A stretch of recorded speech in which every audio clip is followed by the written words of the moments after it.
Today we have with us Miss Apurva, who has converted top B schools even after having 8 years of gap in her resume. So in this video, we'll understand about her journey and also how did she turn the table. So don't forget to like this video and please watch it till the end. Hi Apurva, how are you? Hi sir, I'm doing good. So Apurva, why don't you quickly brief us about your educational background and your journey till date, including the CAT score and the calls that you have converted? Okay. So basically, I'm a computer technology engineer. I graduated in 2013.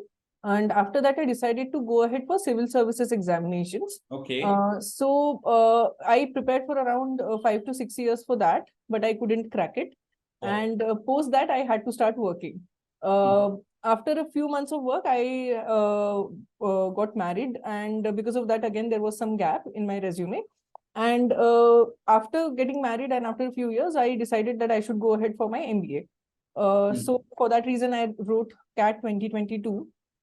I got around 95.47 percentile in CAT 2022, on the basis of which I got quite a few calls. I converted all the BB and new IIMs. I converted IIT Delhi, and I'm still expecting to convert IIM Kozhikode and FMS. Since I was an OBC candidate, I think I got some benefit there in terms of how many calls I got. Okay.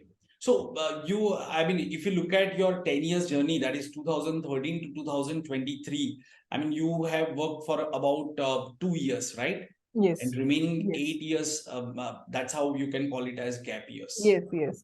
Right. So let's talk about that gap year part, because I'm sure many candidates many CAT aspirants who are going to appear for CAT 23 or 24, they are worried about their 1 or 2 years gap years, right? And here we have a candidate who has converted the calls with 8 years of gap. So I'm sure they are eager to understand how did you do it. So let's go ahead and understand your interview experiences. What kind of questions did they ask during the interview? So let's start with the FMS interview. You can prepare for CAT through my free videos on YouTube for Quant and LRDI. The link has been provided in the description. Right. So were they concerned about your gap year? Did they ask anything on gap during the interview? Yes, sir. So FMS did question me about my gap year, and they wanted to understand exactly what I did in all those years. So how did you justify this gap year? So basically, since I was preparing for civil services and because of pandemic, it was justifiable because they could understand that, okay, civil services is a difficult exam to crack. And I also wrote a book in between in that gap. So again, I had something to show for that gap, though it was not substantial, but they found that I have given them satisfactory answers. So they were all right with it. Right. So if you can tell them that this is what you have done during your gap years, they are happy with that. They are ready to accept that. Is it? Yes. That's wonderful. If you're looking for more guidance and practice along with test series, GDPI prep, etc., then you can go for Unacademy Plus or Iconic subscription using my code CHAR10 to get maximum discount. Check the link in the description for prices and features. Now let's talk about your IIM Kozhikode interview experience. So did they ask you about gap year? Did they drill you on that? How was the experience there? Surprisingly for IIM Kozhikode, they were not very concerned about the gap years, but they were more interested in understanding what kind of candidate is sitting in front of them. So they grilled me on various aspects, including even like something from engineering, something from my civil services preparation, something from my book. So they covered the entirety of my profile.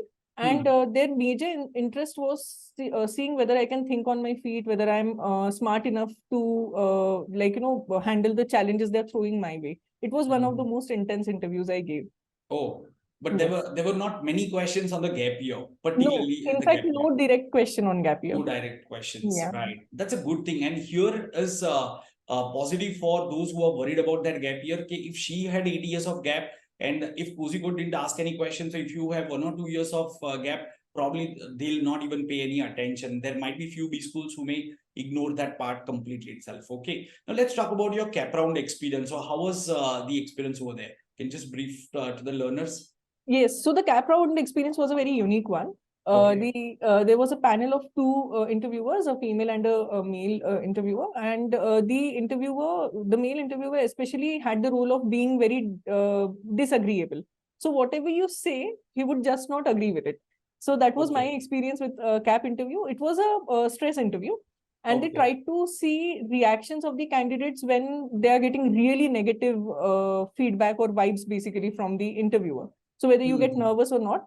And one very interesting thing was that I said that I'm a creative person. They asked me to prove it in the interview by giving me a problem statement of sorts. And they asked me to basically sell myself as a cap of a bottle. So in different interviews, I mean, they may start with the discussion on gap years, but then you can take it in any direction. Is that correct? Yes, sir. I don't It's think completely gap up year to in, you. yes. And I don't think gap year in itself is a very big deal, provided that you have some kind of justification for it, a solid justification. And Okay. they are more concerned about your future and how you're going to do in future. And yeah, as you mentioned to me that you have decided to take up IIT Delhi. Okay, so how was the interview experience over there? Just brief to the learner. So IIT Delhi was probably the best interview experience I had. They gave me enough time to justify my very unusual profile, including the gap years. They were very interested in understanding what kind of leader I'll be, what kind of business person I'll be.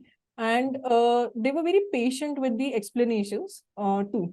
So I got a real good chance of showing what exactly I am as a person in that particular interview.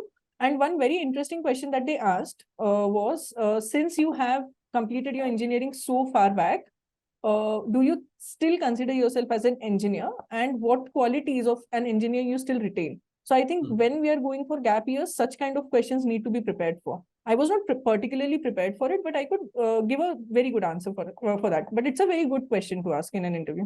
Correct, a valid question, right? Yeah, it's a very good question.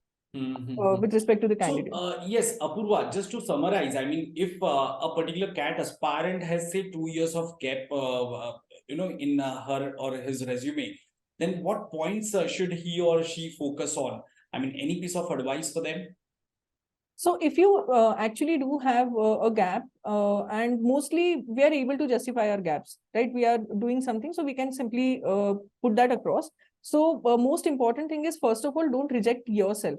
Don't think that because I have a gap year, I cannot crack this or I cannot crack that. I'm a living example that you will get the opportunity. You just have to capitalize on that. And secondly, be very honest with them, because they can catch you if you lie very easily. So no need to make up a story or something. Just tell them what happened. They are mature enough to understand that life happens, and some ups and downs can come. So I think that much understanding you'll get in most of the interviews. Fine, fair enough. I think you have provided some very valid points, inputs rather. So if there is a CAT aspirant who didn't perform very well this year in CAT exam and the other MBA entrance exam, now he or she is thinking about taking a drop. So is it advisable for him or her to take a drop? What's your opinion here? So I think if one is not satisfied with the best institute they can get with this attempt, it's good to go ahead and give another attempt, simply because it is a brand that you're going to carry for the rest of your life. True. Master's MBA will be most likely the last degree, and if you're not satisfied with it, you might feel underconfident, or you might feel like, I could have done better kind of feeling later on. So it's fine to go ahead and do that. I think when one takes gap years, they can actually introspect, try to understand why they didn't score as much as they were expecting, and try to analyze their entire strategy once. Also, taking a gap year and doing this much of analysis will help them become a bit more mature with respect to the current attempt. So that can add a lot of value in the next interview rounds. Great, very valid points, right? So yeah, thanks for joining us, Apurva, and thanks for sharing your experience and your viewpoints. I'm sure the learners who are worried about their gap year would definitely take some cue from this. And yes, we'll keep coming up with more such interactions. In fact, Apurva is also going to share one more experience. So everyone, please stay tuned and don't forget to hit the like button, do share it with all your friends, and stay tuned for more from us. Thanks, Apurva, once again for joining us and providing this information.